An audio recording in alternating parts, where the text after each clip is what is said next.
আসসালামু আলাইকুম। আজকে আমি ঘরোয়াভাবে কীভাবে পোলাও রান্না করি সেটা দেখাচ্ছি। এখানে আমি 3 পট পানি নিয়েছি এবং 1.5 পট চাল নিয়েছি। যতটুকু চাল নিব তার দ্বিগুণ পানি নেব।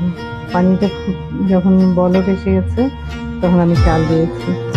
পানির ভিতরে আমি এলাচ, দারচিনি, লবঙ্গ, তেজপাতা এবং তেল দিয়েছি। পরিমাণ মতো তেল দিয়েছি, দিয়ে যখন বলক এসেছে তখন চালটা দিয়ে দিয়েছি। যতটুকু চাল নেবেন তার দ্বিগুণ পানি নেবেন, এইভাবে করে করতে হবে। আমি এটা ঘরোয়াভাবে করি, আমার নিজস্ব পদ্ধতি। তারপরে যখন চাল এবং পানি ভালো করে ফুটে আসবে তখন চুলাটা বন্ধ করে দেবো। বন্ধ করার পর আবার 5 মিনিট পর আবার খুলে দেখবো, যে কতটুকু দেখবেন পানিটা পুরোটাই চালে খেয়ে ফেলেছে। দেখুন পুরোটা শুকিয়ে গেছে, কিন্তু হালকা হালকা পানি আছে। এখন আমি টিপে দেখবো যে চালটা সিদ্ধ হয়েছে কিনা।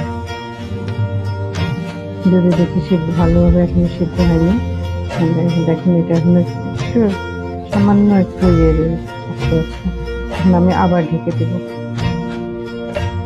আবার ঢেকে রাখবো।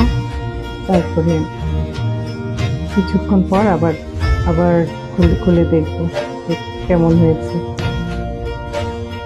যদি দেখি যে মনে করেন আরো 5 মিনিট পর দেখলাম, এরপর দেখলাম যে এটা পুরোপুরি সিদ্ধ হয়ে গেছে, এখন আমি উপরে ফ্রেশ ক্রিম দিয়ে দিলাম।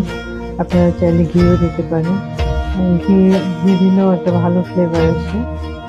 তারপরে কিছুক্ষণ দমে রেখে তারপর আমি উপর দিয়ে বেরেস্তা ছড়িয়ে দেব। এই তো হয়ে গেল আমার ঘরোয়া পোলাও।